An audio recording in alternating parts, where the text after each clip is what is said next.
আসসালামু আলাইকুম প্রিয় বন্ধুরা। কারো যদি হোয়াটসঅ্যাপে কারোর সাথে কোনো চ্যাট লক করতে চান, তাহলে আপনি এই ভিডিওটা দেখতে পারেন। এটি আপনার জন্য কাজে আসবে। সেক্ষেত্রে কী করতে হবে? হোয়াটসঅ্যাপে যেতে হবে। হোয়াটসঅ্যাপে যাবেন, যাওয়ার পরে আপনি যাকে লক করবেন তার ওখানে যাবেন। অর্থাৎ আমি যাকে লক করব সেখানে আমি দেখাচ্ছি আমি এই লোকটিকে লক করব।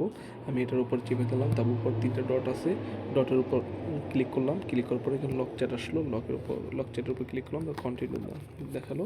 তারপর এখানে আপনার পাসওয়ার্ড থাকে, পাসওয়ার্ড অথবা আপনার ফিঙ্গারপ্রিন্ট যাবে, আপনি সেটা দিয়ে দেবেন। দেওয়ার পরে আপনার এটা লক হয়ে গেল।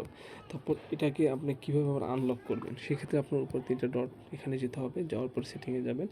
সেটিংয়ে যাওয়ার পরে আপনার এখানে প্রাইভেসিতে যাবেন। প্রাইভেসিতে যাওয়ার পরে আপনার এখানে চ্যাট লক আছে, চ্যাট লকে ক্লিক করবেন। চ্যাট লকে ক্লিক করার পর এখানে আনলক এবং ক্লিয়ার লক চ্যাটস আছে, এটার উপর ক্লিক করবেন। এবার আনলক অ্যান্ড ক্লিয়ার এই কথাটি আছে, এটার উপর ক্লিক করার পরে আপনার পাসওয়ার্ড যাবে, আপনি দিয়ে দিবেন। দেওয়ার পরে আপনার এটা আবার আনলক হয়ে যাবে।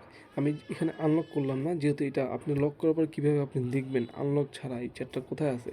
সেক্ষেত্রে আপনি যেতে হবে, উপরে যে লক চ্যাট লেখা আছে এটার উপর ক্লিক করবেন। ক্লিক করার পরে আপনি আপনার পাসওয়ার্ড বা ফিঙ্গারপ্রিন্ট দেবেন। দেওয়ার পরে আপনার এটা চলে আসবে। চলে আসার পরে এই যে দেখেন আমি এখানে লক করছি। লক করার পরে এই যে লকটা এখানে চলে আসছে, ঠিক আছে। তো আশা করি ভিডিওটি আপনাদের জন্য অনেক কাজ আসবে। তো এরকম ভিডিও পেতে প্লিজ লাইক, কমেন্ট, শেয়ার করে দিন এবং আশা করি এটা আপনাদের অনেক অনেক কাজে আসবে। তো তো সবাই ভালো থাকবেন। আসসালামু আলাইকুম।